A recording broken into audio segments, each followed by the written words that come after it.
mwendelezo wa jitihada za maksudi za Wizara ya Maliasili na Utalii ya kukabiliana na changamoto au kadhia ya mwingiliano wa wanyama wakali na waharibifu hususan tembo. Kwa kweli hatua hii ni nzuri. Kwanza tunamshukuru Mungu sana kwa ajili ya serikali, maana pia serikali imeliona hili.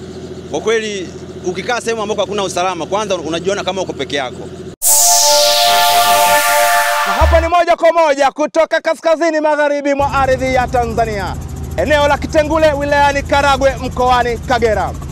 Ni zoezi la pori kwa pori, kichaka kwa kichaka, kwa uratibu wa taasisi ya utafiti wa wanyamapori Tanzania TAWIRI kushirikiana na shirika la hifadhi la taifa Tanzania TANAPA.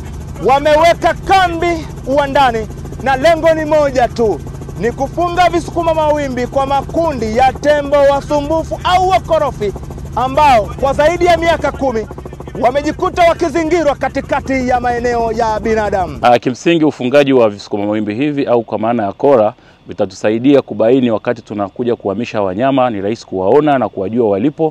Kwa hiyo tunafunga tembo kiongozi mmoja tu ambaye yeye anawakilisha tembo wengine takribani 50 mpaka 100 ndani ya kundi moja. Mpaka sasa tumeshafunga takribani kola 4 na tunategemea kufunga kola 5 kwa maana makundi 5 tofauti.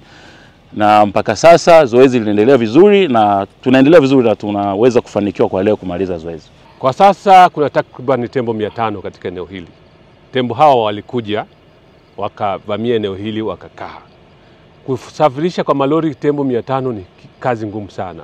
Lakini kuna njia ya wazi ambayo tunatamani kuitumia kuwaswaga, kuwarudisha katika eneo la hifadhi ya Burigi Chato. Tunawaswaga kwa kutumia chopa.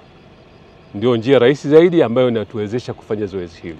Na zoezi hili limeshaandaliwa. Hii ni hatua ya kwanza ya utekelezaji wa zoezi hili.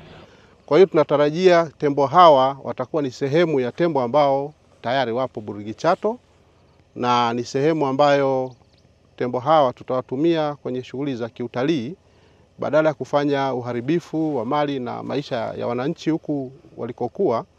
Wataingia kwenye eneo ambalo litakuwa la manufaa hata kwa nchi. Hapo baadaye zoezi hili litasaidia kuwafuatilia, na pale ambapo tutafanikiwa kuwapeleka katika hifadhi ya taifa ya Burigi Chato, basi wakiwa kule itasaidia katika kuwafuatilia ili watakapokuwa wanajaribu kurudi tena katika eneo hili iwe rahisi kuwadhibiti wasiweze kurudi tena.